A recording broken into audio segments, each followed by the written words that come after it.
আসসালামু আলাইকুম এসএসসি ভাইরা। তো আজকে আমরা দশম শ্রেণীর সাধারণ গণিতের একটা অন্যতম গুরুত্বপূর্ণ অধ্যায় ত্রিকোণমিতি এই সম্পর্কে আমরা জানব এবং আমরা দেখব কীভাবে খুব ট্রিকি ওয়েতে এবং খুব অল্প শেখার মাধ্যমে আমরা কীভাবে খুব ইফেক্টিভ ওয়েতে আমাদের সকল ত্রিকোণমিতি অধ্যায় থেকে যতগুলো সিকিউ এমসিকিউ আছে সবগুলো আমরা সলভ করতে পারি।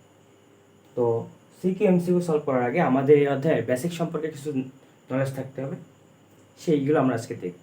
তো আসো আমরা শুরু করে দিই সমালোচনা করে। তো আমাদের আজকে অধ্যায় নাম ত্রিকোণমিতি, যাকে ইংলিশে বলা হয় ট্রাইগোনোমেট্রি। তোমাকে বুঝতে হবে থ্রি মানে শব্দের অর্থ হলো 3, আর কোণ মানে তোমরা বুঝো সেটা হলো অ্যাঙ্গেল, আর মিতি বলতে বোঝা গেল মেট্রন, যার অর্থ হলো পরিমাপ। এখন ভাইয়া তোমরা আমাকে একটু বলবা ত্রিকোণমিতি বলতে আসলে কি বোঝায়? ত্রিকোণমিতি বোঝায় 3 কোণের পরিমাপ। আসলে এর অ্যাকচুয়াল মানে এটা না, তবে আমরা সংক্ষেপে এটা বুঝে নেব। এখন আমাকে একটু বলো তো 3 কোণ বা 3টা কোণ পাওয়া যায় কিসে? তোমরা সবাই বলবে 3টা কোণ পাওয়া যায় ত্রিভুজে। তার মানে ত্রিকোণমিতি আলোচনা করে ত্রিভুজ সম্পর্কে। এখন যেন তেন ত্রিভুজ হলে হবে না, যে কোনো ত্রিভুজ হলে হবে না, আমাদেরকে অবশ্যই সমকোণী ত্রিভুজ নিয়ে আলোচনা করবে। তাহলে এই ত্রিকোণমিতি আমাদের সমকোণী ত্রিভুজ নিয়ে আলোচনা করে, এটা তোমাদেরকে বুঝতে হবে। সমকোণী ত্রিভুজ নিয়ে আলোচনা করে, তার মানে ত্রিকোণমিতি জানতে হলে আমাদের সমকোণী ত্রিভুজ সম্পর্কে জানা হবে। আর আরেকটা জিনিস আমরা দেখবো, সেটা হলো ত্রিকোণমিতির ফাংশনটা, মানে ত্রিকোণমিতি কেন আমাদের দরকার, কেন দরকার এটা আমাদেরকে জানতে হবে, কেন দরকার। তার আমরা কিছু শর্টকাট দেখবো, শর্টকাটে কিছু বোঝার চেষ্টা করতে হবে কেন দরকার। তো সমকোণী ত্রিভুজে নিয়ে আলোচনা করব আমরা। সমকোণী ত্রিভুজ, সমকোণী ত্রিভুজ কাকে বলে? যেই ত্রিভুজের একটা কোণ সমকোণ বা 90 ডিগ্রি তাকে বলা হয় সমকোণী ত্রিভুজ। এটা তোমরা সবাই জানো। তাহলে আমরা কি বললাম? যে ত্রিভুজের একটি কোণ সমকোণ বা 90 ডিগ্রি তাকে আমরা সমকোণী ত্রিভুজ বলবো। তাহলে তোমরা আমাকে বলো তো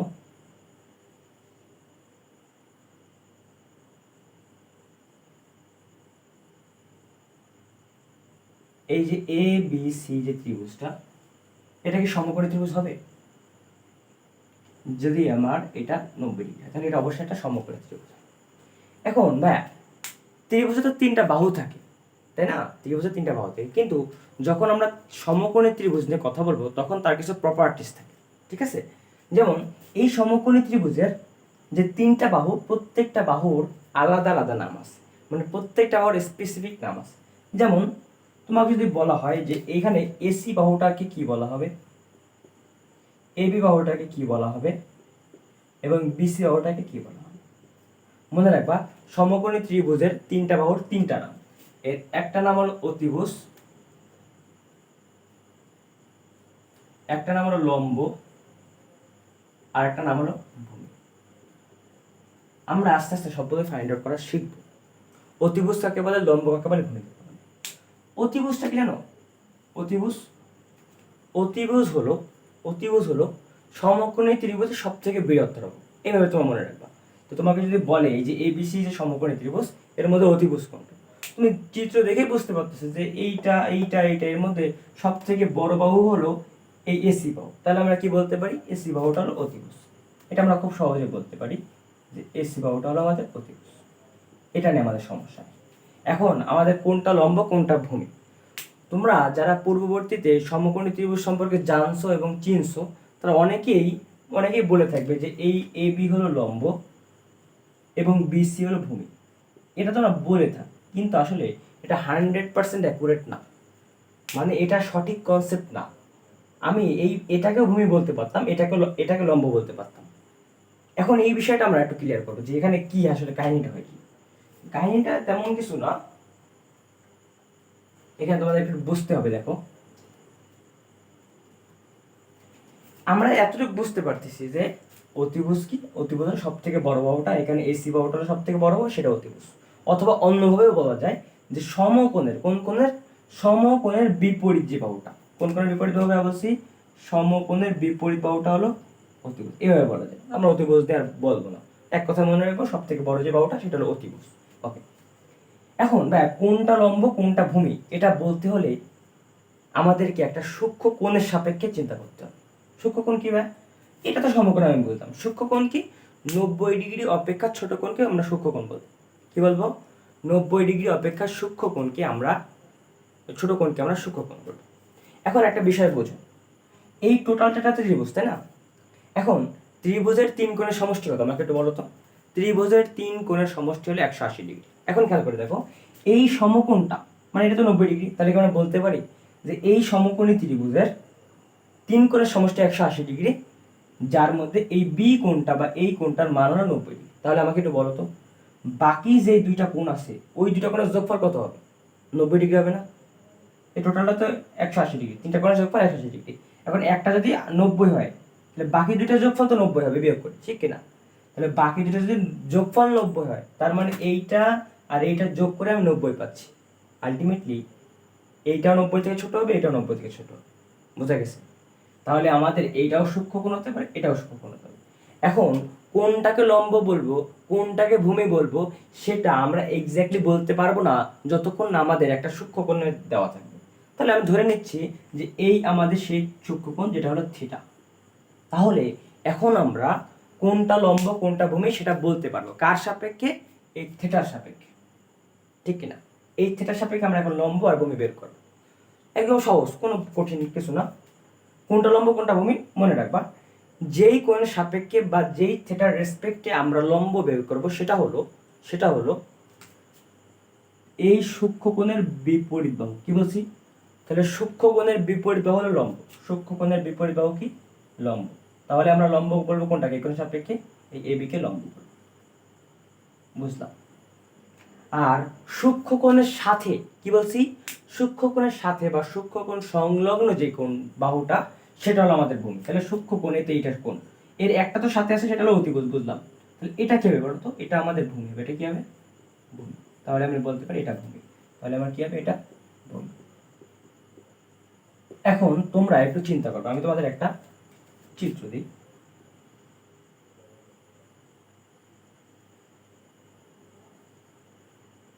এক্স ওয়াই জেড, এখানে এটা হলো 90 ডিগ্রি। এখন তোমাকে বলতে হবে এক্স ওয়াই বাহু কোনটা, এক্স ওয়াই বাহুর নাম কি, এক্স জেড বাহুর নাম কি, এবং ওয়াই জেড বাহুর নাম কি।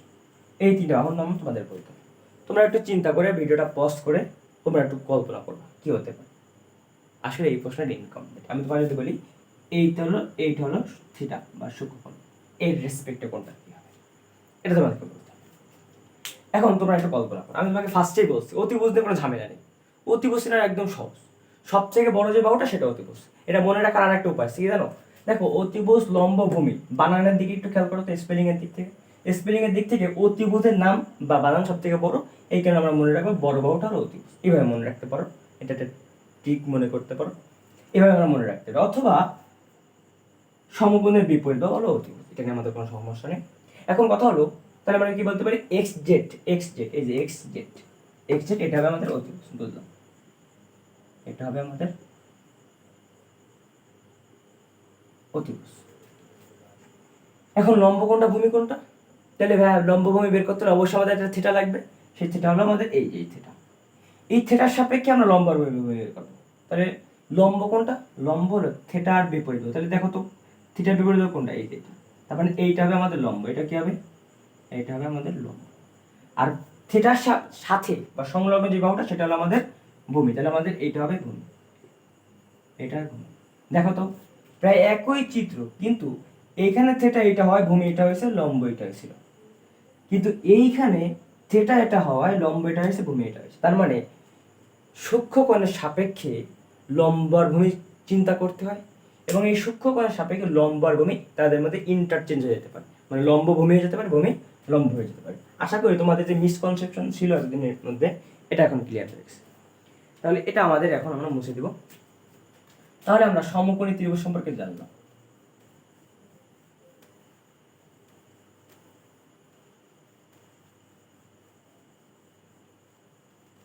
এখন আমরা সমকোণী ত্রিভুজের আর একটা প্রপার্টি জানো, সেটা কি জানো? যদি এইটা একটা যদি সমকোণী ত্রিভুজ হয় এ বি সি, যেখানে এটা আমি ধরে নিচ্ছি অতিভুজ, এটা ধরে নিচ্ছি আমি লম্ব, এটা ধরে নিচ্ছি আমি ভূমি, তাহলে এইখান থেকে পিথাগোরাস একটা উপপাদ্য বলছে,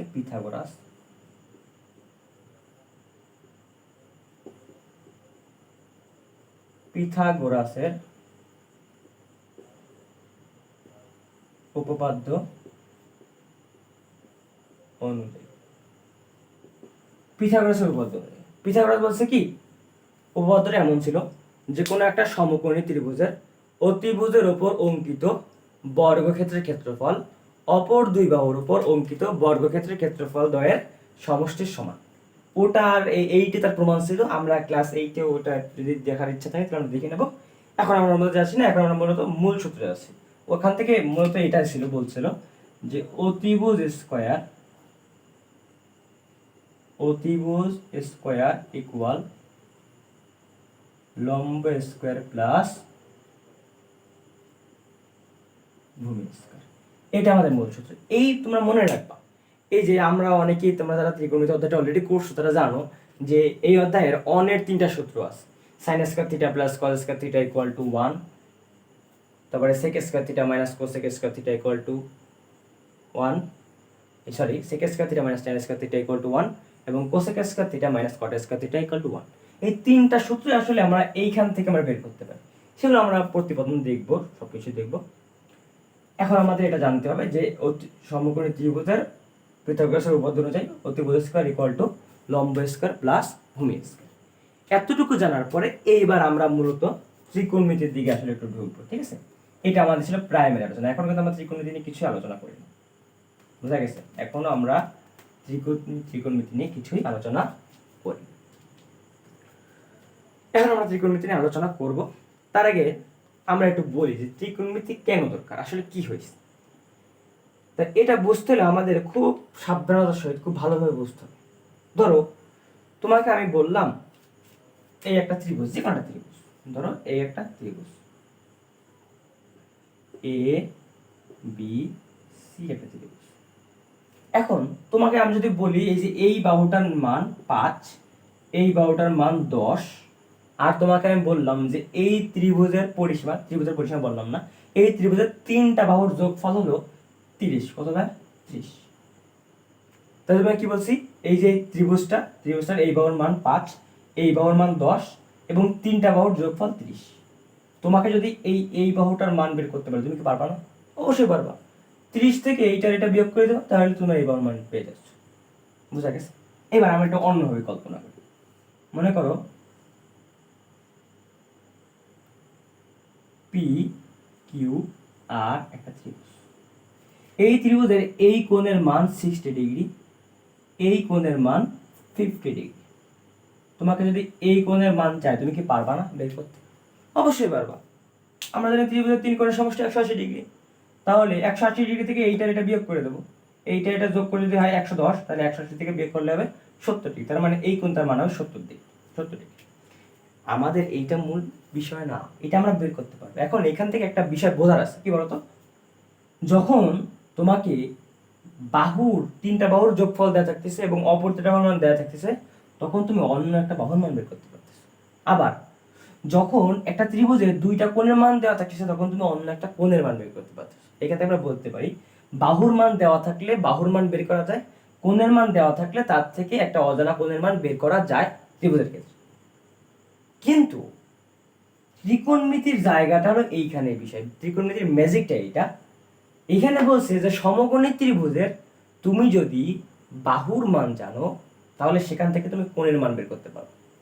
আবার তুমি যদি সমকোণী ত্রিভুজের একটা সূক্ষ্মকোণের মান জানো, তাহলে তুমি সেখান থেকে ওই ত্রিভুজের বাহুগুলোর মান বের করতে পারবে।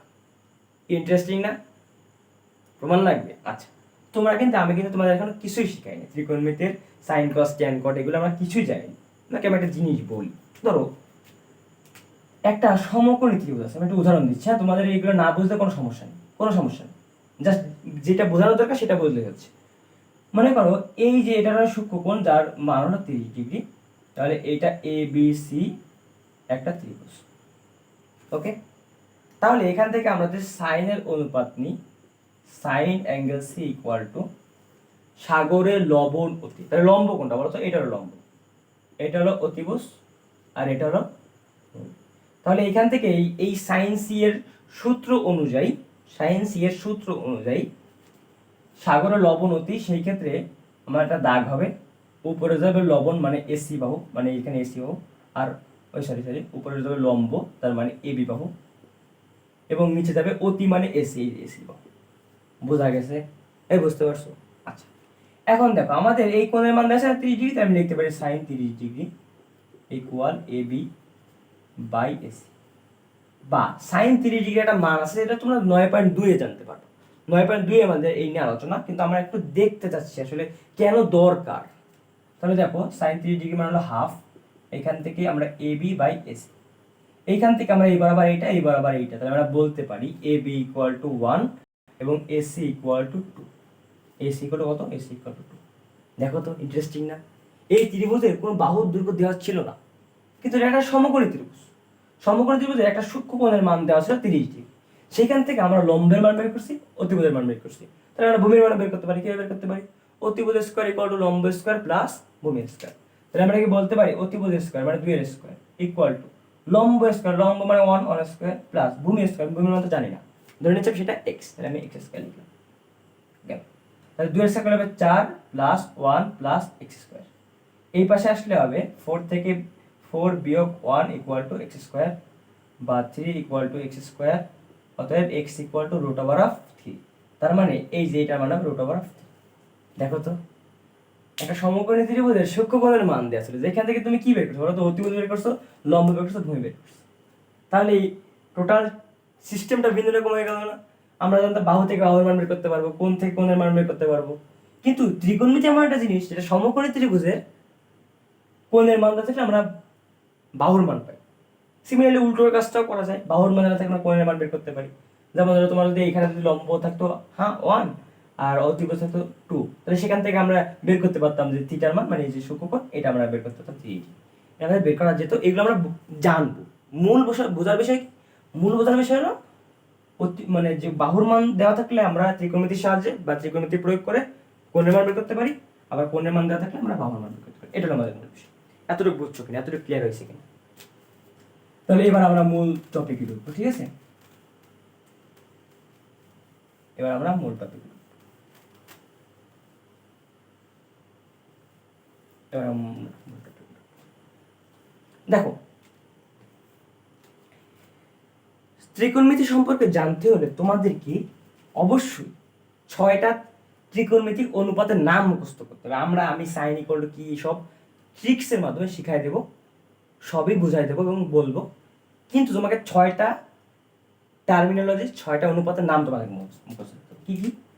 1 নম্বর হলো সাইন থিটা, 2 নম্বর হলো কস থিটা, 3 নম্বর হলো ট্যান থিটা, 4 নম্বর হলো কট থিটা, 5 নম্বর হলো সেক থিটা, 6 নম্বর হলো কোসেক থিটা। হ্যাঁ, কোনো কথা নাই, কোনো কিছু বোঝার নাই, ডিরেক্ট তুমি এরকম মনে রাখবা sine cos tan cot sec cosec. কি বলছি? Sine cos tan cot sec cosec, এইগুলো তোমার মনে রাখবা। ঠিক আছে? এখন আমরা সব কিছু শিখব, সব দেখব। তাহলে কি বলছি? Sine cos tan cot sec cosec. এখন আমি তোমাকে এই বিষয়টা সবকিছু বুঝাবো। ধরো এটা একটা সমকোণী ত্রিভুজ, ত্রিভুজটার আমরা বাহুর মানে নাম দিব না, আমরা কোনো নাম টাম দিতে যাচ্ছি। আমরা ত্রিভুজটার আমরা বলতে পারতেছি, মনে করো এটা আমাদের সূক্ষ্মকোণ থিটা, মানে এই থিটার সাপেক্ষে, এই সূক্ষ্মকোণের সাপেক্ষে আমরা সবকিছু বের করবো, সবকিছু আলোচনা করবো। ঠিক আছে? তাহলে আমরা একটু বলো, এটা হলো কি? এটা হলো সমকোণ, এটা হলো আমাদের অতিভুজ, যেটাকে আমরা অতি লিখে সংক্ষেপে প্রকাশ করতেছি এই থিটার সাপেক্ষে। তাহলে আমি কি বলছি? সূক্ষ্মকোণের বিপরীত, এটা হলো সূক্ষ্মকোণ, তার বিপরীত হবে লম্ব, তো কি হবে? লম্ব। আর সূক্ষ্মকোণ সংলগ্ন বা সূক্ষ্মকোণের সাথে যে বাহু, সেটা হবে আমাদের কি? সেটা আমাদের ভূমি। এখন কথা হলো সাইন থিটার মানে কি, কস থিটার মানে কি, ট্যান থিটার মানে কি, কট থিটার মানে কি, সেক থিটার মানে কি, কোসেক থিটার মানে কি, সব আমরা দেখব।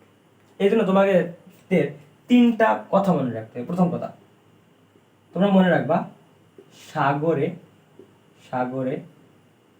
লবণ অতি। দ্বিতীয় কথা, কবরে ভূত অতি। তৃতীয় কথা, টেরা লম্বা ভূত। তাহলে এই তিনটা কথা তোমাদেরকে অবশ্যই মনে রাখতে হবে। কি কি মনে রাখতে হবে? সাগরে লবণ অতি, কবরে ভূত অতি, টেরা লম্বা ভূত। এটা একটা গল্পের মাধ্যমে বলা যায়। কিভাবে বলা যায়? মনে করো আমরা এক সময় তোমরা 3 বন্ধু মিলে তোমরা গেছো কক্সবাজার, একদম দ্বীপের একদম কর্নারের দিকে যেখানে লোকজন নাই। ওইখানে যে তোমার এক বন্ধুর পানির তৃষ্ণা পাইছে। তা ও এখন করবে কি? ও পায় আশেপাশে কোনো পানির দোকান নেই, পানি খাওয়ার কোনো উপায় নেই। অবশেষে না পারে ও ওই সাগরের পানি খাচ্ছে। এখন পাশে আর এক বন্ধু বলতেছে কি, এই তুই যে পানিটা খাইলি, পানিটার টেস্ট কেমন? ও বলছে শিট, কি লবণ। তাহলে বলছে কি সাগরের লবণ। তো এই কমেন্টটা করে। তাহলে প্রথম বন্ধু কমেন্ট করলো কি, যে সাগরের লবণ অতি। ভালো কথা। এবার 2 বন্ধু পানি খোঁজার জন্য হাঁটাচলা করতেছে, যে দেখে আশেপাশে কোথাও পানি পাওয়া যায় কিনা। তা যেতে যেতে যেতে ওইখানে তো আসলে কক্সবাজার অনেক টাটকা গাছ আছে। তা ওইখানে কয়েকটা পাতা টাতা পড়েছিল। তো ওইখানে এক বন্ধু তো হঠাৎ করে মাটির নিচে পড়ে গেছে। মানে একটা গর্ত ছিল, গর্তের মধ্যে পড়ে গেছে। গর্তের মধ্যে পড়ে গেলে এখন এক বন্ধু পড়ে গেছে, পাশে 2 বন্ধু একটু জাস্টিফাই করলো, কি হলো এর মধ্যে গর্ত আসলে কেমন? এক বন্ধু হঠাৎ করে দেখলো যে আসলে এটা একটা কবর, মানে এটা কোনো গর্ত টর্ত না, এটা কবর। তখন ও আরেক বন্ধু ভয় দেওয়ার জন্য, বাইরে 2টা বন্ধু ছিল, তো এক বন্ধু বলে যে জাস্ট মানে খুঁজে বের করলো যে এটা একটা কবর। আরেক বন্ধু বলতেছে যে কবরে কিন্তু ভূত আছে, কবরে ভূত আছে, বা আমরা এটা বলতে পারি কবরে ভূত অতি। এইবার আমি মানে আরেকটা পাশের বন্ধু যে আসলে আইডেন্টিফাই করছে যে এটা কবর, ও বলতেছে কি, হ্যাঁ কবরে কিন্তু ভূত আছে। সেই ভূতটা কেমন? টেরা লম্বা ভূত। এইভাবে মনে রাখতে পারো। আর এটা তোমাদের বেশিরভাগ 3টা লাইন, তেমন একটা কঠিন না, ও তোমরা মুখস্থ রাখো। তো এইখান থেকে আমরা এই সবগুলোর মান বের করবো। আর কিছু জানা লাগবে না, ট্রাস্ট মি, আর কিছু জানা লাগবে না। কি হবে দেখো, এটা মনে রাখবা, সাগর থেকে সাইন। তাহলে সাগর থেকে সাইন প্রত্যেকটা আমরা দাগ দেবো, প্রত্যেকটা একটা করে দাগ দেবো, প্রত্যেকটা একটা করে দাগ দেবো। সাগর থেকে সাইন, তাহলে সাগরে লবণ অতি। দাগের উপরে প্রথমটা যেটা লবণ, এটা আমরা লম্ব উপরে দেবো। বাই অতি মানে এই যে অতিটা নিচে, বোঝা গেছে? আচ্ছা, কবরে ভূত অতি, তাহলে কবর থেকে কস, ভূত অতি তাহলে উপরে ভূত মানে ভূমি, আর নিচে অতি মানে অতিকোষ। বুঝতেছো কিনা? বুঝতে হবে। এবার টেরা লম্বা ভূত, টেরা থেকে ট্যান, এই যে ট্যান লম্বা, তাহলে আগে লম্ব আছে, তাহলে লম্ব উপরে, লম্ব বাই ভূত মানে ভূমি, ভূত থেকে ভূমি আসছে। পারবা? এই বোঝা গেছে? হ্যাঁ, এগুলো পারা যাবে না? তাহলে দেখো আমরা কিন্তু সাইন কস ট্যান বের করলাম, তাই না? এখন আমাদের আর এই ত্রিভুজটা কোনো কাজ নেই, ত্রিভুজটা আমরা মুছে ফেললেও সমস্যা নেই।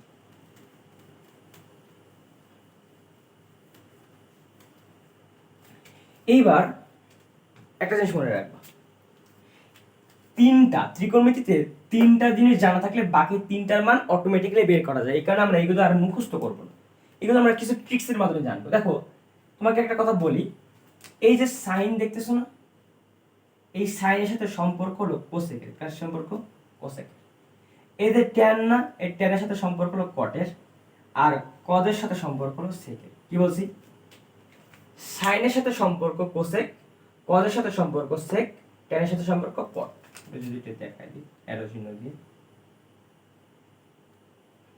এটা তো তোমাদের জানতে হবে। তাহলে কি বলছে? সাইনের সাথে সম্পর্ক কোসেক, কজের সাথে সম্পর্ক সেক, ট্যানের সাথে সম্পর্ক কট। বুঝছো? এখন কি হয় কি সম্পর্ক আমরা দেখাচ্ছি। তুমি যদি এইভাবে অনুপাত আকারে করো, ডিরেক্ট উল্টায় যায়। কিভাবে? উল্টায় যায়, মানে সাইনের সাথে কোসেকের সম্পর্ক, তাহলে সাইনে যা কোসেকে তার উল্টা। কি বলছি? সাইনের সাথে কোসেকের সম্পর্ক, তাহলে সাইনে যেটা অনুপাত কোসেকে তার উল্টা হয়ে যাবে। কজের সাথে সেকের সম্পর্ক, কজে যেটা আছে সেকে সেটা উল্টায় যাবে। ট্যানের সাথে কটের সম্পর্ক, ট্যানে যেটা আছে সেকে সেটা ওই কটের সেটা কি হয়ে যাবে? উল্টায় যাবে। বিষয়টা মনে বুঝি। কট, তাহলে কটের সাথে কার সম্পর্ক? ট্যান, তাহলে কি করো? উল্টায় দেবো। তাহলে এখানে লম্ব বাই ভূমি ছিল, এখানে উল্টে যাবে, তাহলে ভূমি বাই লম্ব যাবে। কি যাবে? ভূমি বাই লম্ব। এখানে সেক, তাহলে দেখো সেকের সাথে কজের সম্পর্ক, তাহলে কজ ছিল কি? ভূমি বাই অতি। এখানে কি যাবে? অতিভুজ বাই ভূমি, তাহলে কি আসবে? উল্টো, মানে অতিভুজ বাই ভূমি। আবার কোসেকের সাথে সাইনের সম্পর্ক, আমরা সাইনে যেই আমরা মানটা জানি তাহলে সেটা উল্টা দেবো। সাইনে সাগরে লবণ অতি মানে লম্ব বাই অতিভুজ। এখানে কি থাকবে উল্টা অতিভুজ বাই লম্ব। এখানে অতিভুজ বাই লম্ব, বোঝা গেছে? এই বুঝতে পারছো? এখন কথা হলো ভাইয়া, আমি তো বুঝতে পারি না বা সবসময় মনে রাখতে পারি না যে সাইনের সাথে কোসেকের সম্পর্ক কি হবে, কজের সাথে সেকের সম্পর্ক কি হবে, টেনের সাথে কটের সম্পর্ক কি হবে, তাই না? ঠিক কিনা? এটা মনে রাখা একদম সহজ। কি হয় আমি তোমার বলি, তোমার তো এতটুকু মনে আছে যে সাইন কস ট্যান কট সেক কস, সেগুলো তো মনে আছে। তাহলে এবার দেখো আমার একটু মনে রাখার ট্রিক শিখাই দিই। দেখো ট্যানের সাথে কার সম্পর্ক সেটা আমরা বুঝতে চাচ্ছি। ট্যানের সাথে কার সম্পর্ক এবার মনে রাখবা। ট্যানের শুরুতে কি আছে ভাই বলো তো? টি। আর দেখো তো আর কার কিসে টি আছে বলো তো? এই যে কটে টি আছে। তাহলে দেখো ট্যানের শুরুতে টি, যার সাথে সম্পর্ক তার শেষে যায় সেটা দেখো এইখানে শেষে টি। এটা মনে রাখার ট্রিক, সেটা কোনো নিয়ম না, মনে রাখার একটা টেকনিক। ট্যানের শুরুতে টি, ট্যানের সাথে তার সম্পর্ক, তার শেষে যা টি থাকবে। দেখো ট্যানের সাথে শুরুতে টি, তাহলে কটা শেষে, তার মানে ট্যানের সাথে কটা সম্পর্ক, বোঝা গেছে? যেহেতু এখন এটা শুরু এটা শেষ টি, তার মানে এখান থেকে আমরা বুঝতে পারছি এটা উল্টা, মানে ট্যানে যা হবে কটা তার উল্টা হবে। এইভাবে মনে রাখা যায়। তাহলে ট্যানের শুরুতে এটা শেষে, তার মানে একটা উল্টা। আবার আমরা কজ আর সেকের সম্পর্ক জানছি। দেখো তাহলে কজের শেষে কি আছে এস, আর সেকের শুরুতে এস, তার মানে দেখো এর শেষে যেটা এর শুরুতে সেইটা। তাহলে আমরা এভাবে মনে রাখতে পারি কজের সাথে সেকের সম্পর্ক। আবার এইখান থেকে বোঝা যায় দেখো এর শেষে যেটা এর শুরুতে সেটা, তার মানে একটা উল্টা সম্পর্ক আছে, কিন্তু একটা উল্টা। তার মানে এখানে ভূমি বাই অতিভুজ, তাহলে এর সাথে সম্পর্কটা সেক, এর শেষে এসেছিল এর শুরুতে চলে আসছে। এখানে অতিভুজ বাই ভূমি মানে উল্টে গেছে। বাকি আছে সাইন আর কোসেক, তার মানে সাইনের সাথে কোসেকের সম্পর্ক। এটা এভাবে মনে রাখা যায়। অন্যভাবে মনে রাখা যায়, যে তোমাদের তো আমি এভাবে মনে করাইছি যে সিকোয়েন্স হয়ে মনে রাখবো, সাইন কস ট্যান কস সেক কস, এভাবে মনে রাখতে পারো। সবার উপরেরটার সাথে সবার নিচেটা সম্পর্ক, সবার উপরেরটা সাইন, সবার নিচেটা কোসেক, এভাবে মনে রাখতে পারো। আর একভাবে মনে রাখা যায়, মনে করে দেখো সাইন দেখতে সব থেকে ছোট না, আর কোসেক সব থেকে বড় না, তাহলে সব থেকে ছোট সাথে সব থেকে বড় সম্পর্ক। কারণ কি বলছিলাম না, একটা সাথে একটা সম্পর্ক কি উল্টা, তাহলে এটা ছোট হলে এটা কি হবে বড়। ট্রিক্স, এগুলো কিন্তু ট্রিক্স, এগুলো কোনো নিয়ম না, এগুলো কোনো বইয়ের নিয়ম না। এভাবে তুমি মনে রাখতে পারো আর কি, এটা এছাড়া কিছু না। তুমি যদি মুখস্থ করতে পারো ইউ আর গ্রেট, সমস্যা নেই। তাহলে দেখো লম্ব বাই ভূমি বাই অতিভুজ, ভূমি বাই অতিভুজ, লম্ব বাই ভূমি, ভূমি বাই লম্ব, অতিভুজ বাই ভূমি, অতি বাই লম্ব। এইগুলো আমরা মোটামুটি শিখলাম, তাই না? এখান থেকে আমি আর একটা কিছু জানতে চাচ্ছি। দেখো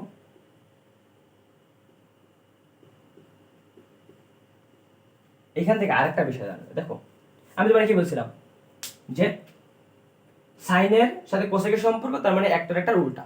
মনে রাখবা একটা উল্টা মানে অন বাই ওইটা। আমি কি বলছি মনে করো, আমার সাথে, আমার নাম আবিদ,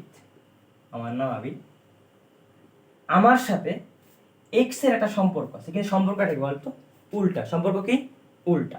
তাহলে আমি যদি এক্স এর মান বের করতে চাই, তাহলে এক্স দিয়ে সমান দেখছি। আমি কি বলছি আমার সাথে এক্স এর সম্পর্ক কি উল্টা, তাহলে আমি বলবো কি জানো, ওয়ান এক্স সমান ওয়ান বাই আবিদ, কি লাগবে ওয়ান বাই আবিদ।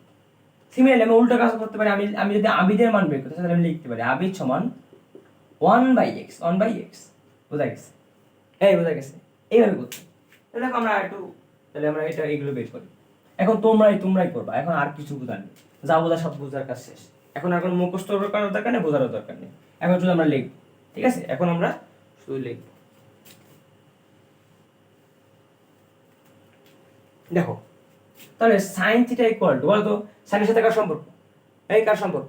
সাইন সব থেকে ছোট, বা সাইন সবার উপরে আর সবার নিচে কি কোসেক, সাইনের সাথে কোসেকের সম্পর্ক। তাহলে আমরা সাইন থিটার মান বের করতে চাইছি, তাহলে সাইন থিটা ইকুয়াল টু কি হবে? One by cosec. বলছি না উল্টা মানে ওয়ান বাই ওইটা, বোঝা গেছে? তাহলে আমি কি বলতে পারি, ওয়ান বাই কোসেক থিটা। এবার বলো কজ বের করতে চাইছি, মানে কজের সমান কি লিখতে হবে? কজের সাথে কার সম্পর্ক? দেখো কজের শেষে কি আছে এস, আর এস শুরুতে কার আছে? দেখো এই যে সেক, তাহলে কজের সাথে সেকের সম্পর্ক। আমি আবার এগুলো রিপিট করতেছি, কজের সাথে সেকের সম্পর্ক বের করতে যাচ্ছি কারে কজ রে, তার মানে কি করবো উল্টা সম্পর্ক, তার মানে ওয়ান বাই সেক থিটা, ঠিক আছে? এবার টেনের সাথে কটার সম্পর্ক? তাহলে ওয়ান বাই কট থিটা। কটের সাথে টেন সম্পর্ক, তাহলে ওয়ান বাই ওর সাথে সম্পর্ক, তাহলে টেন থিটা। সেকের সাথে কজের সম্পর্ক? তাহলে ওয়ান বাই কস থিটা। কোসেকের সাথে সাইনের সম্পর্ক, তাহলে ওয়ান বাই ওই দুইটা সাইন থিটা। বুঝছো? এই ক্লিয়ার? এইগুলো জানা থাকলে হবে। এবার আর একটা জিনিস জানবো, কি জানো? এখান থেকে একটা এক্সট্রা তথ্য জানবো, tan equal to sine theta by cos theta. কি বলছি? আর এইটা তো সব থেকে গুরুত্বপূর্ণ, এটাই গুরুত্বপূর্ণ। তোমরা যখন ত্রিকোণমিতি করবা দেখবা কি বেশিরভাগ সময় এই যে tan theta equal to sine theta by cos theta লেখা যাচ্ছে। তাহলে বলো তো cot থিটা কি হবে? এই সূত্র তাহলে উল্টো হয়ে যাবে, cos theta by sine theta. cos theta by কি হয়ে যাবে? Sine theta. এতটুকু একটু বুঝছো কিনা এটা একটু কনফার্ম করো। এতটুকু বুঝলে মোটামুটি ত্রিকোণমিতির আমরা অনেকটুকু জেনে ফেলছি। এখন শুধু এই যে সূত্রগুলো প্রমাণ করবো, তাহলে আমাদের কাজ শেষ, আমাদের বেসিক টোটালি শেষ হয়ে যাবে। আর কোনগুলোর মান জানা থাকে, ঠিক আছে? আশা করি তোমরা এতটুকু বুঝতেছো। এইগুলো আশা করি বুঝতে, এবং তোমরা এগুলো সব সুন্দর করে নোট লিখবা। দেখো এই যে এইখানে জাস্ট এতটুকুর মাধ্যমে আমরা সম্পূর্ণ অলমোস্ট 60% বেসিক আমরা শিখে ফেলছি, ঠিক আছে? আর তেমন কিছু জানা লাগবে। এখন আমরা আচ্ছা মুছে ফেলতেছি, হ্যাঁ? এখন আমরা অনেক সূত্র জানব।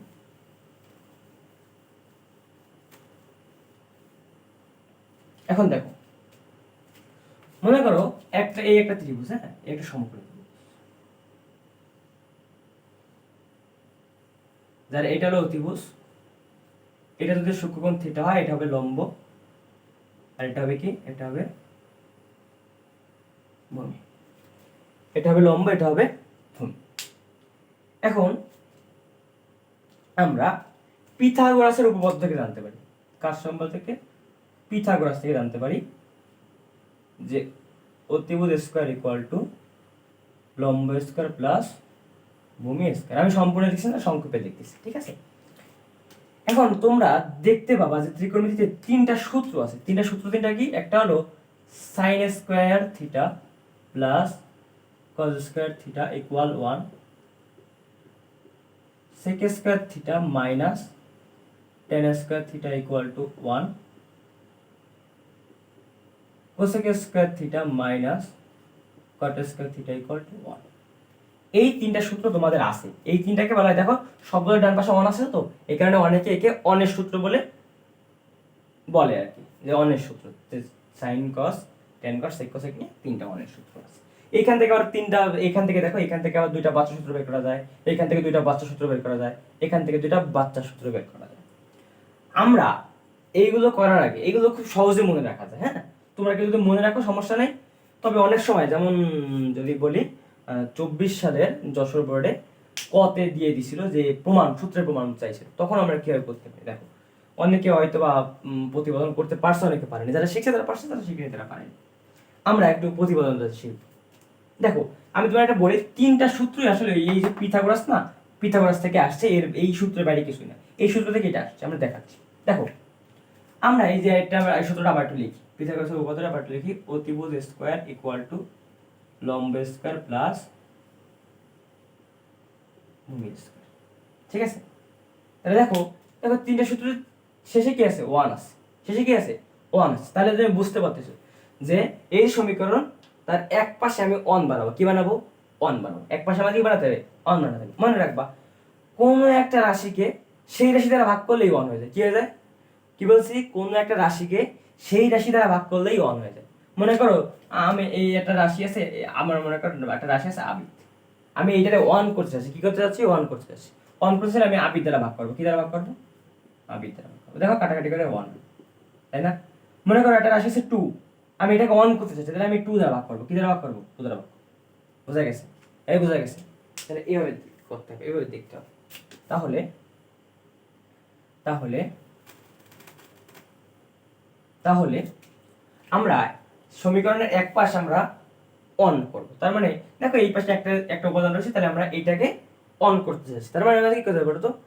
এটাকে অন করতে হলে অতিভুজ স্কয়ার দ্বারা ভাগ করতে হবে। এখন তোমরা আমাকে বলো, এটা তো একটা সমীকরণ, তাই না? তাহলে তোমরা জানো যে সমীকরণের এক পাশে কোনো কিছু করা যায় না। কোনো কিছু যোগ করতে হলে উভয় পাশে করতে হয়, বিয়োগ করতে হলে উভয় পাশে করতে হয়, ভাগ করতে হলে উভয় পাশে করতে হয়, গুণ করলে উভয় পক্ষে করতে হয়। মানে কোনো যাই করো না কেন তুমি এক পাশে করতে পারো না, দুই পক্ষেই করতে হবে। তাহলে সেখান থেকে আমার এখানে যেহেতু 1 বানানো লাগবে, তাই আমি এটাকে অতিভুজ স্কয়ার দ্বারা ভাগ করতেছি। তাহলে আমি কি করব? অতি স্কয়ার ডিভাইডেড বাই অতি স্কয়ার। এখন অতিভুজ স্কয়ার দ্বারা ভাগ করলে এক পাশে ভাগ করলে হবে না, ওই পাশে ভাগ করতে হবে। তাহলে আমি কি বলতে পারি? লম্ব স্কয়ার বাই অতি স্কয়ার প্লাস ভূমি স্কোয়ার বাই অতি স্কোয়ার। দেখো তো অতি স্কোয়ার কাটা ইকুয়াল টু 1 বলা যায়। এখন দেখো লম্ব স্কোয়ার বাই অতি স্কোয়ার, এটাকে আমরা কি বলতে পারি, লম্ব বাই অতি হোল স্কোয়ার, এটা কিন্তু বলা যায়, এটা বলা যায়। দেখো কোন একটা রাশিতে যদি দেখো যে এ স্কোয়ার বাই বি স্কোয়ার আছে, দেখো তো উভয়েরই কি পাওয়ার একই হয় না? যখন উভয়েরই পাওয়ার একই থাকে তখন আমরা এটাকে লিখতে পারি এ বাই বি তার হোল স্কোয়ার। উল্টা কাজও করা যায়, মনে করো এ বাই বি তার স্কোয়ার আছে, হোল স্কোয়ার আছে, তখন আমি কি করতে পারি, দেখো তো এই স্কোয়ারটা আমরা এর মাথায় নিয়ে আসতে পারি, বি এর মাথায় নিয়ে আসতে পারি। এটা নিয়ম, এটা হলো সূচকের নিয়ম, ঠিক আছে?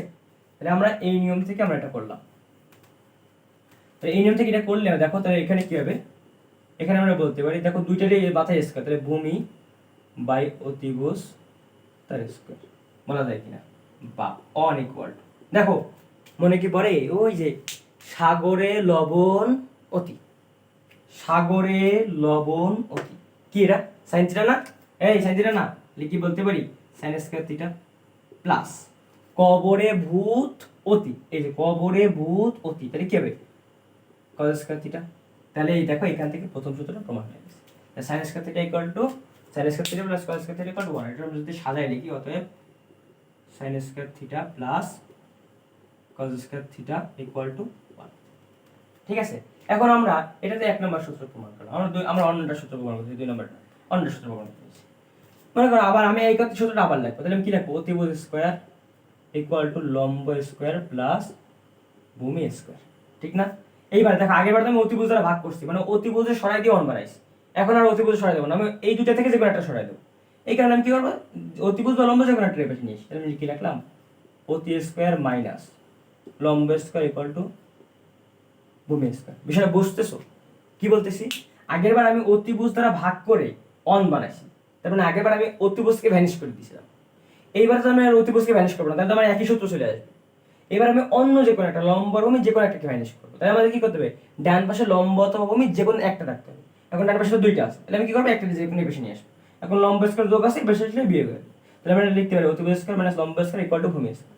এবার আমরা কি করবো, ডান সাইডে ওয়ান বানাতে হবে, তাহলে মানে কি করতে হবে, এবার কি অতিভুজ দ্বারা অতিভুজ স্কয়ার দ্বারা ভাগ করবো না, অতিভুজ স্কয়ার দ্বারা ভাগ করা যাবে না, আমরা ভূমি স্কয়ার দ্বারা ভাগ করবো। কারণ কি, আমি একটু বলছি যে কোনো একটা রাশিকে আমি যদি ওয়ান বানাতে চাই তাহলে ওই রাশি দ্বারাই ভাগ করতে হবে, তাহলে আমি এই পাশে ওয়ান বানাতে চাচ্ছি, তার মানে কি এই ভূমি স্কয়ার দ্বারাই ভাগ করতে হবে। এখন ভাগ করলে তো শুধু এটারে ভাগ করা যাবে না, সব পাশে ভাগ করতে হবে, তারপরে এই পাশে ভাগ করবো, এই পাশে ভাগ করবো। আমি কি করবো, আমি বলতে পারি অতি স্কয়ার বাই ভূমি স্কয়ার মাইনাস লম্ব স্কয়ার বাই ভূমি স্কয়ার ইকুয়াল টু ভূমি স্কয়ার বাই ভূমি স্কয়ার। আমি সংক্ষেপে লিখছি, এইখানে অতিভুজ, এখানে ভূমি, এখানে লম্ব, এখানে ভূমি, এরকম হবে, বুঝছো? আচ্ছা, তাহলে এখানে আমরা কি বলতে পারি, অতি বাই ভূমি তার হোল স্কয়ার মাইনাস লম্ব বাই ভূমি তার হোল স্কয়ার ইকুয়াল টু 1। কাটাকাটি করে কি করছিলাম আমরা, ভূমি স্কয়ার দ্বারা উভয় পক্ষ করে ভাগ করছি। এবার দেখো তো, দেখো খেয়াল করো, তিনটা লাইনে মনে রাখো, সাগরে লবণ অতি মেলে মেলে না, কবরে ভূত অতি, ভূমি আছে অতিভুজ আছে, কিন্তু একটু সমস্যা আছে, দেখো তো কবরে ভূত অতি, তাহলে ভূত আগে, তাহলে ভূত উপরে থাকার কথা ছিল আর অতি নিচে থাকার কথা ছিল, কিন্তু হয়েছে কি অতি বাই ভূত, তার মানে কি কবর মানে তো কস, তাহলে কবর কজ ইকুয়াল টু ভূমি অতিভুজ হওয়ার কথা ছিল, কিন্তু এখানে আছে কি তার উল্টা, উল্টা মানে কি কজের সাথে কার সম্পর্ক ছিল, সেক, তার মানে এখানে কি হবে সেক, এইভাবে মনে রাখতে হয়, সেক স্কয়ার মাইনাস। এবার দেখো টেরা লম্বা ভূত, এই তো টেরা লম্বা ভূত, তাহলে এখানে কি হবে ট্যান, কি হবে tan square theta equal to 1। দেখো আমাদের 2 নম্বর সূত্র প্রমাণ হয়ে গেছে, তাই না? এবার 3 নম্বর সূত্র কি তোমরা নিজেরা প্রমাণ করতে পারবা না? পারবা না? অবশ্যই পারবা, কেন পারবা না? তাহলে আমাদের অতিভুজকে ওয়ান বানানোর কাজ শেষ, ভূমিকে ওয়ান বানানোর কাজ শেষ, বাকি আছে কি লম্ব। তখন আমি কি করবো, একই সূত্র দেবো। দেখো আমি 3 নম্বর বলে দিই, এই অতিভুজ স্কয়ার ইকুয়াল টু লম্ব স্কয়ার প্লাস ভূমি স্কয়ার, এটা লিখছি।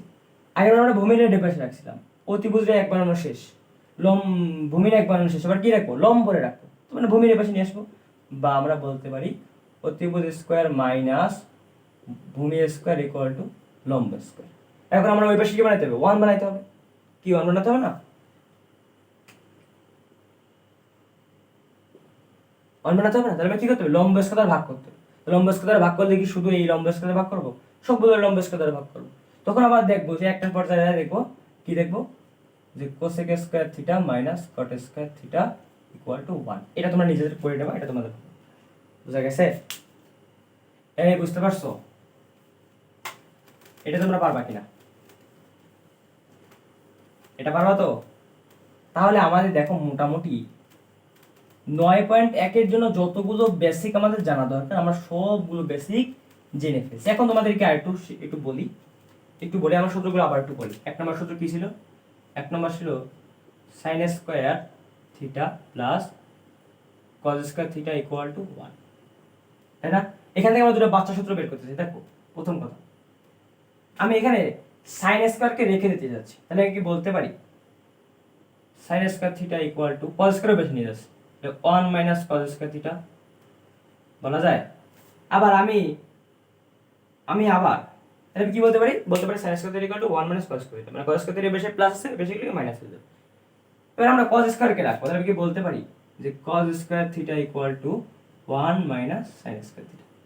বাচ্চা পোলাপানো পার, তোমরা পারো না, বোঝা গেছে? আবার 2 নম্বর সূত্র কি ছিল বলো তো? sec square theta minus tan square theta equal to 1। তাহলে মনে করো আমি sec কে রেখে দিতে যাচ্ছি, তাহলে আমি কি বলতে পারি যে sec square theta equal to 1 plus tan square theta বলা যায়। এই বুঝতেছো? sec স্কয়ার থিটা কি বলতে হবে 1 প্লাস 1 প্লাস হবে এটা 1 প্লাস tan স্কয়ার থিটা। আবার আমি এবার tan কে রাখতে চাচ্ছি, কি রাখতে চাচ্ছি? tan। কিন্তু দেখো tan আছে মাইনাস, তাহলে আমি sec যদি এই পাশে নিয়ে যাই তখন মাইনাসের একটা বিষয় আসবে, বুঝতে পারতেছো? আবার বলি, sec কে তো আমি একবার রাখছি, সমস্যা নেই। এবার আমি tan কে একা রাখতে চাচ্ছি। tan কে যদি একা রাখতে হয়, দেখো tan কে যদি আমি এই পাশে রাখি আর sec কে যদি ওই পাশে নিয়ে যাই, তাহলে দেখো tan এর আগে এটা কি আছে? মাইনাস আছে, তখন মাইনাসে আমাদের ঝামেলা করতে পারে। তাই আমি ওই কাজ করব না, আমি করব উল্টো কাজ। দেখো আমি কি করব, আমি এই মাইনাস tan স্কয়ার কে এই পাশে নিয়ে যাচ্ছি আর ওই 1 কে আমি এই পাশে নিয়ে আসবো, তাহলে কি হয় বলো তো? তাহলে কি হয়, কি sec স্কয়ার থিটা প্লাস আর বেশি কি হবে মাইনাস 1 সমান সমান এই মাইনাস tan স্কয়ার থিটা বেশি কি হয়ে যাবে প্লাস tan স্কয়ার থিটা। তাহলে এখান থেকে আমরা বলতে পারি যে tan square theta equal two sec square theta minus 1। তাহলে দেখো একটা সূত্র, দুইটা সূত্র, তিনটা সূত্র, চারটা সূত্র, মূল সূত্র, মানে তিনটা হলো মূল সূত্র, এটা হলো একটা মূল সূত্র, এটা মূল সূত্র, এটা বাচ্চা সূত্র আর এইটা বাচ্চা সূত্র, এইটা কিন্তু মূল কথা না, একই কথা, মানে আমি এটা সাদা লিখছি। বুঝতে পারছো? এই বুঝতে পারছো? আচ্ছা, এইবার আমরা 3 নম্বর লাস্টের কথাটা বলবো।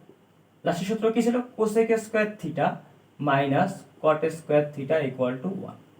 তাহলে আমরা এখান থেকে কোসেক কে রাখবো, তাহলে কি বলতে পারি cosec square theta equal to 1 plus cot square theta বলা যায়।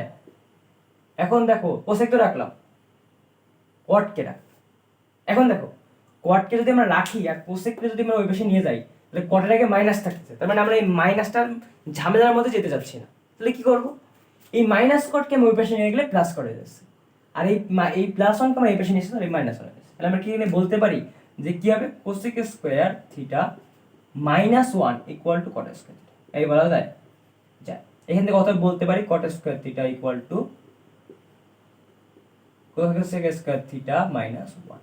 তাহলে দেখো এই একটা সূত্র, এই একটা, এই একটা, এইটা, এইটা, এইটা, এইটা, এইটা আর এইটা, এই আমাদের 9টা সূত্র। বোঝা গেছে? তোমাদেরকে আগের যে প্রমাণগুলো শিখাইলাম তা তো শিখাইছি, আরো ইজিলি আমি এই 3টা 1 সূত্র মুখস্থ একটা ট্রিক্স শিখাই দিচ্ছি, খুব সহজ। তোমরা একটা জিনিস মনে রাখবা, আমি এভাবে মনে রাখতাম আসলে, বুঝছো? কিভাবে মনে রাখতাম তোমাদেরকে বলি। আমাদের স্কুলের নাম ছিল সেন্ট জেভিয়ার্স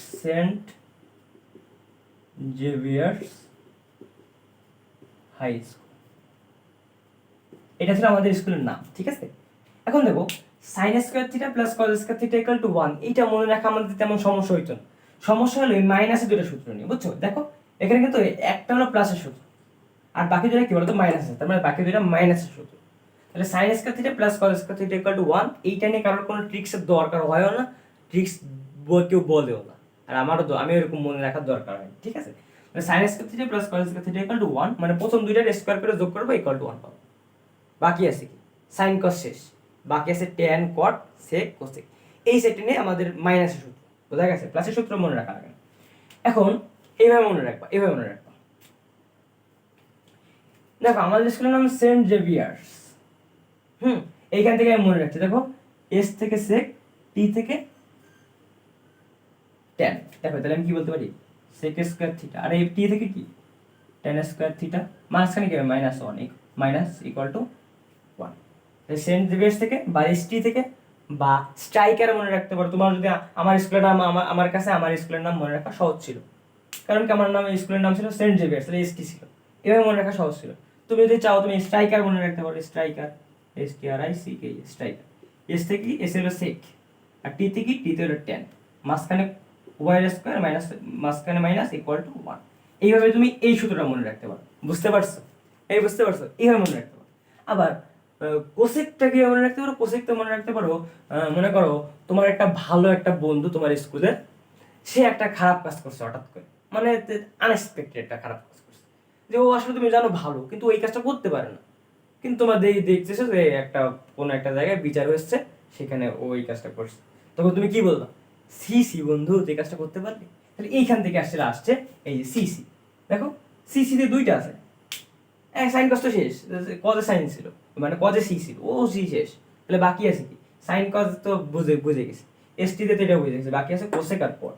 এইখানে দেখো সি, তাহলে এইখান থেকে আসলো কোসেক স্কোয়ার থিটা, আর এখান থেকে আসলো কট স্কোয়ার থিটা, মাঝখানে মাইনাস সমান সমান 1।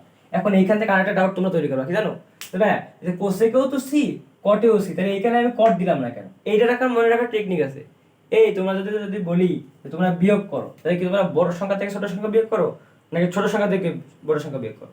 আমি যদি তোমার বলি যে আমার কাছে আছে 20 টাকা আর আমার বন্ধুর কাছে আছে 10 টাকা, তাহলে পার্থক্য মানে তো বিয়োগ।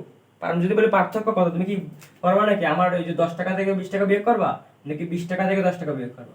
20 টাকা থেকে 10 টাকা বিয়োগ করবা। তার মানে বিয়োগের সময় কি করতে হয়, বড় থেকে ছোটটা করতে হয়। তাহলে এখন দেখো কোসেক কি বড় আর কট কি ছোট, এভাবে মনে রাখবা, এভাবে মনে রাখতে হয়, তাহলে কোনো সময় ভুলবা না। হলের পরীক্ষা হলে ভুলবা না, কোন সময় ভুলবা না। তাহলে কি কোসেক মানে বড়, কট মানে ছোট, তাহলে সি, তাহলে প্রথম সি হলো কোসেককে ডিফাইন করতেছে, আর পরের সি হলো কটকে ডিফাইন করতেছে।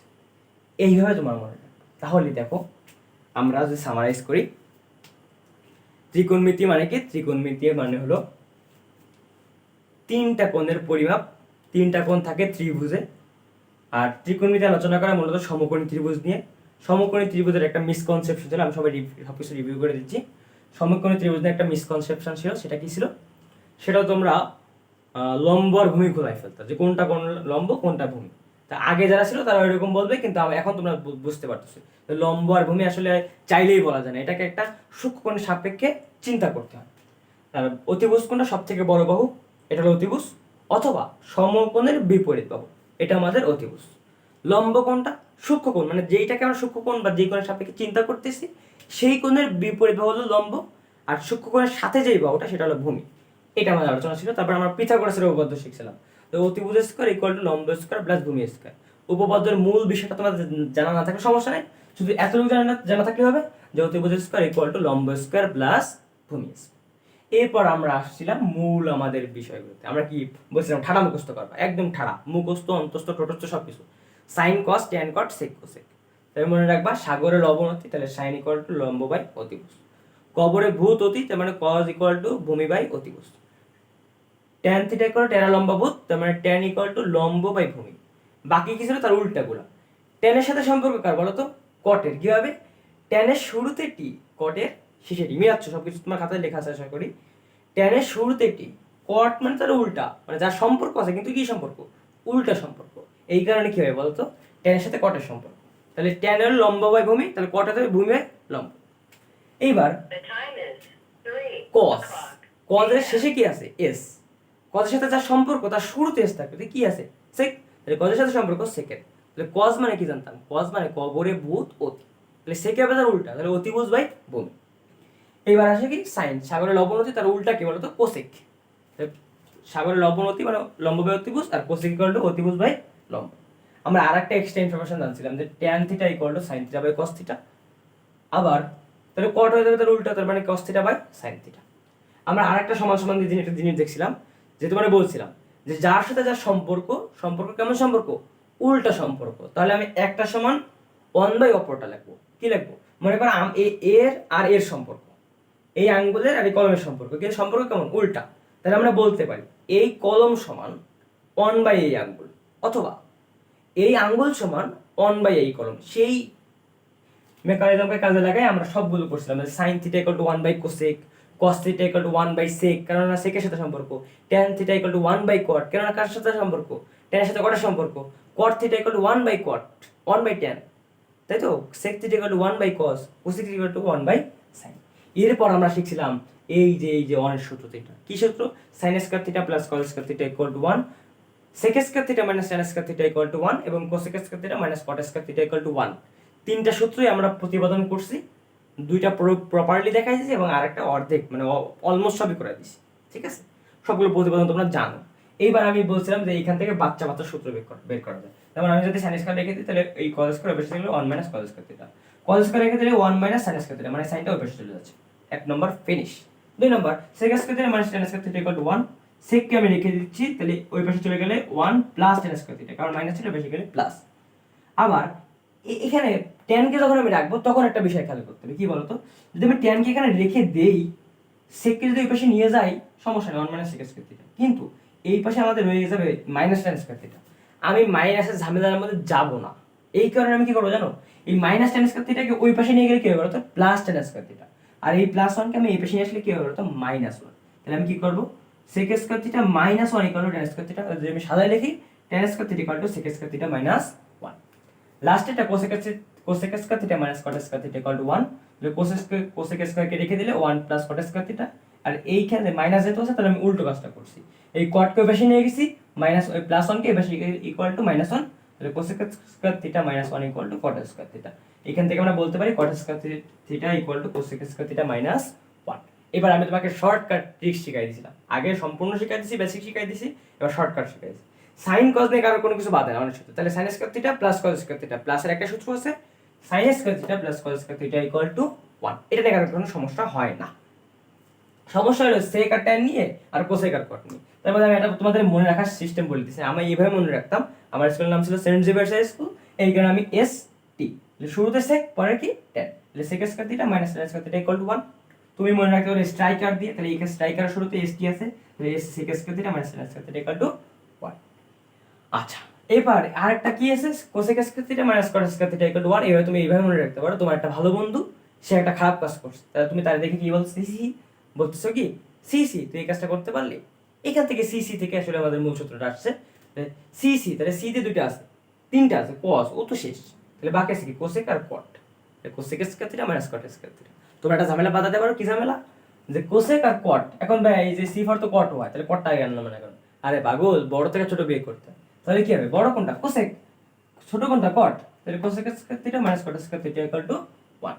এইভাবে আমরা মনে রাখতে পারি, এবং এর মাধ্যমে আমরা 9.1 এর অঙ্ক করার জন্য যা যা বেসিক দরকার সবগুলো বেসিক আমরা অর্জন করতে পারছি, সবগুলো। ভাই ট্রাস্ট মি, তুমি 9.1 এর যত ম্যাথ আছে সব ম্যাথ তুমি করতে পারবা জাস্ট এই বেসিকের নিয়ে। আর 9.2 এর অঙ্ক এই বেসিক নিয়ে করা যাবে, তবে অ্যাডিশনাল কি যোগ হবে? তোমাদের এই অনুপাতগুলোর, যেমন সাইন 30 ডিগ্রি মান কত, সাইন 0 ডিগ্রি মান কত, এগুলো তোমাদেরকে জানতে হবে, সেগুলো আমরা পরবর্তী পার্টে দেখাই দেবো। তাহলে আজকে আমরা ত্রিকোণমিতির পার্ট 1 করলাম, এবং এর মাধ্যমে অনেক কিছু শেষ করে ফেললাম। তো তোমরা সবাই এইগুলো নোট করে ফেলবা, এবং এইগুলো একটু চর্চার মধ্যে রাখবা, নাহলে আসলে ভুলে যাওয়া লাগে, বুঝছো? তোমরা এগুলো চর্চার মধ্যে রাখবা, এবং পরবর্তী ক্লাস ইনশাল্লাহ আমি যখন সময় পাবো তখন দিয়ে দেবো। এখন বাজে রাত অলমোস্ট কত, রাত প্রায় 3টা বাজে। আজকে এই পর্যন্ত, সবাইকে ধন্যবাদ, আল্লাহ হাফেজ।